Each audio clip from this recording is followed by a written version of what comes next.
After the overview, here's in integrated product solutions that you can have a look.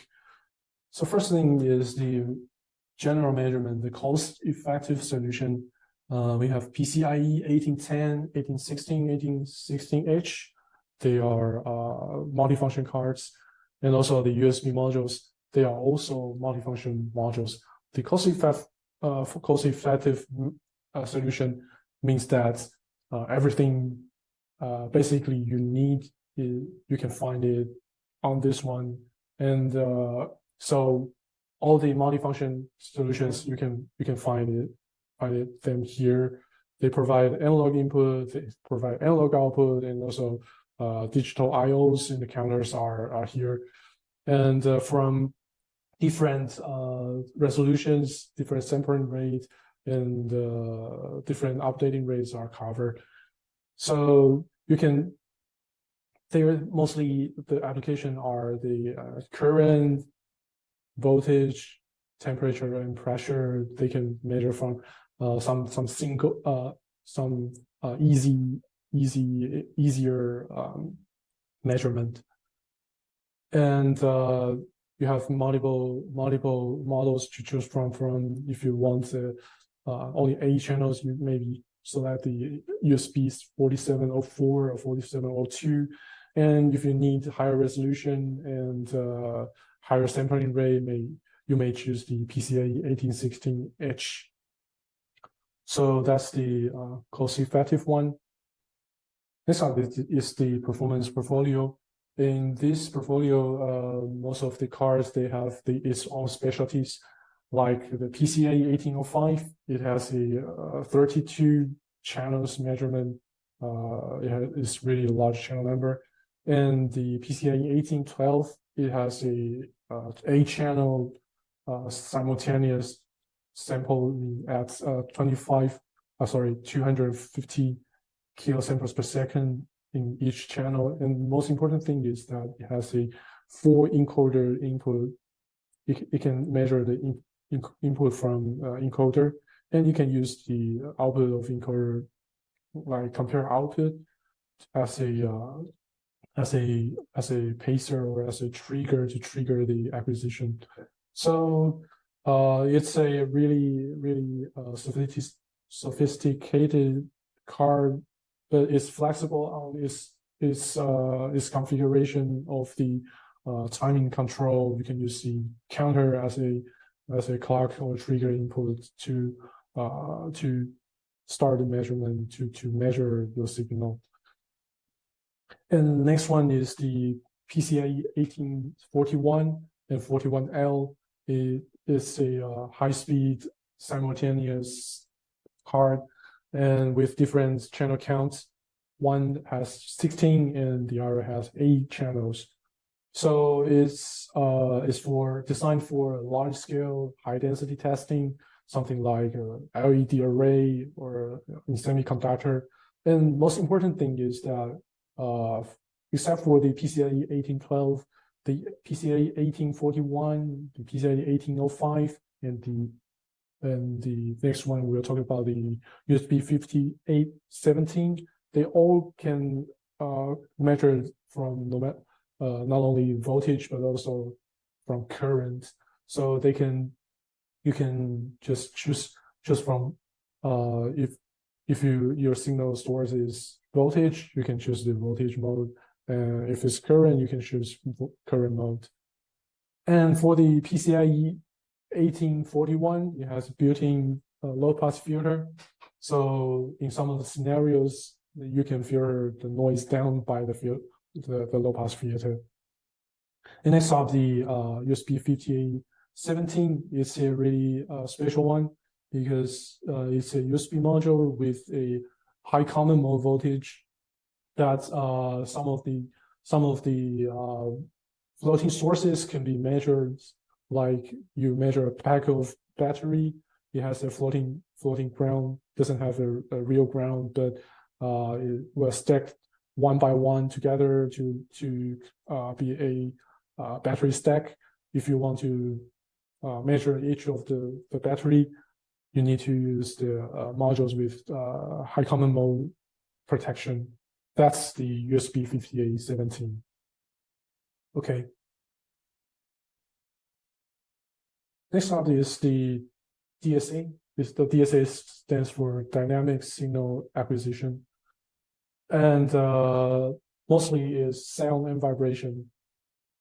So we have PCIe 1802, 1802L, and the PCIe 1803, and also the USB 5801. The PCIe 1802 is a performance one it has a 216 kilosamples per second for each channel, and also 8-channel and 4-channel. We have different models, and it provides 2 milliamps and 4 milliamps of IEPE current for the IEPE sensors, or we call ICP sensors, and also on the other hand, the PCIe 1803 is a cost-effective one compared to the PCIe 1802.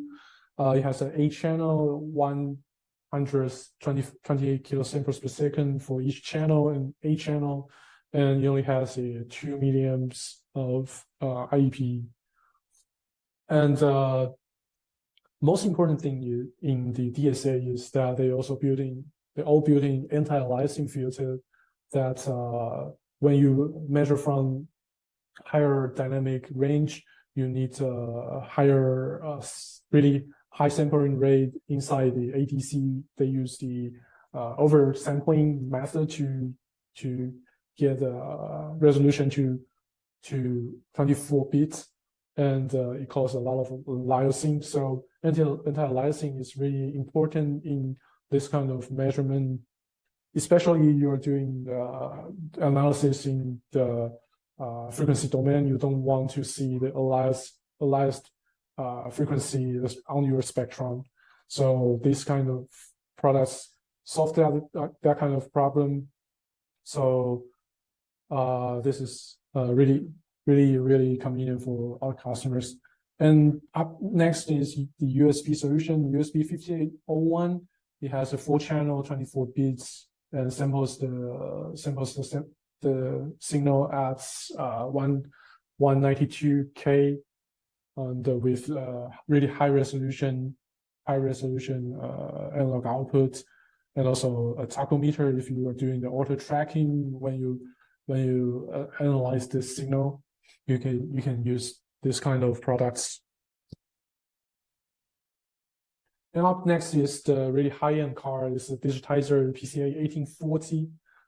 Stands for 125 megasamples per second in each channel. It has 4-channel, and we have 2 models to choose from. One is the PCIe 1840, and the other is PCIe 1840L, and they all have the same features on the 5-volt storage. And this kind of higher sampling, super high sampling rate, you can rely on the DMA, but it's not fast enough. So some of the time you have to store the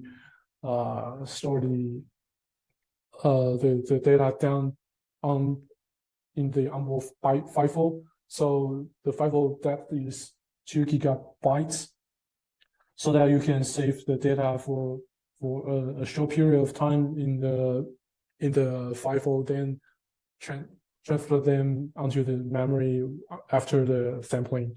So it's mostly applied to some kind of really high-speed signals, such as ultrasound, or in power industry, they have partial discharge, and also some of the really high-speed transient. You have to catch them all together.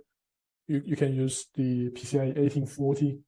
The really important one is it supports multiple modes of trigger and also retrigger mode, so that you can once the transient happens, you can start the acquisition and catch them all in really short period. That's the very important thing of the digitizer.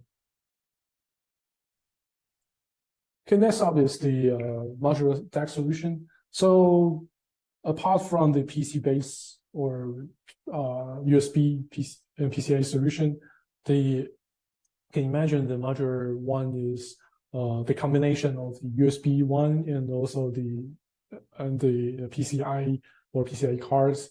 You can build a system inside this base unit and configure a new system using the DAQ modules. So we have from really low speed but high accuracy one to really high speed one, from the temperature, strain, load cell to sound vibration. You can do the NVH testing, and also on the bottom side, if you are you need a higher sampling rate, or you just need a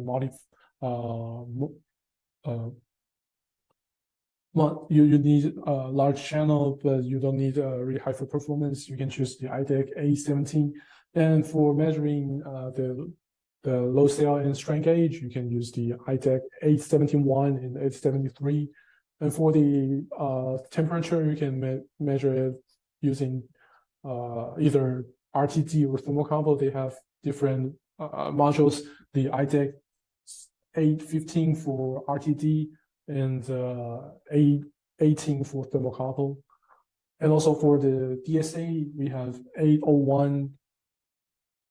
Okay, you can combine them into the system according to your real need and to configure your own system, measurement system.